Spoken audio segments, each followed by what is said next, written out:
નમસ્કાર દર્શક મિત્રો, એસડી ન્યૂઝ ગુજરાતી ચેનલ પર આપનું સ્વાગત છે અને હું આપની સાથે વૈશાલી પોબારું કરીશું નજર આજના સમાચાર પર. ઉનાથી કોડીનારના ઘાંટવણ ગામે ગૌચરની જમીનમાં ગેરકાયદેસર દબાણ પર તંત્રનું બુલડોઝર ફરી વળ્યું. ગીર સોમનાથ જિલ્લામાં ગૌચરની જમીન ખુલ્લી કરાવવા માટે કલેક્ટર દ્વારા કડક કાર્યવાહી કરવામાં આવી રહી છે. કોડીનાર તાલુકાના ઘાંટવણ ગામે મગફળીના ખેતરમાં પશુને છોડી મુકાયા.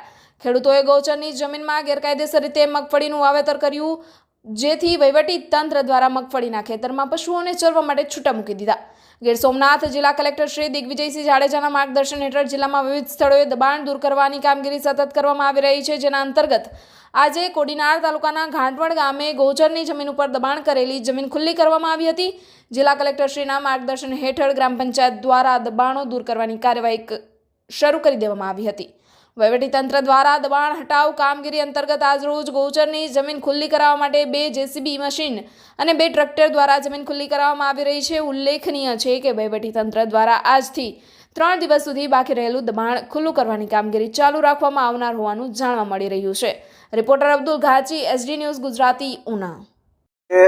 અમે સવારના 11 વાગે સ્ટાર્ટ કર્યું છે, તો અંદાજે કુલ ઘાટોડમાં અમારે 500 વીઘા જેટલું દબાણ છે. એમાં અમે આજે શરૂઆત કરી છે. આજે અંદાજે અમે 100-150 વીઘા જેટલી અત્યારે કામગીરી ગૌચર ખાલી કરવાની કરી છે. એમાં સવારના માલ પણ ઢોર પણ સાથે હતા, ગાયો ભેંસો પણ હતી, એ બધાને છૂટા મૂક્યા. અત્યારે તો ટ્રેક્ટર ચાલુ છે અને 2 જેસીબીની પ્રક્રિયા ચાલુ છે અત્યારે હાલમાં. હજી તો 400 વીઘાની આજુબાજુ દબાણ છે.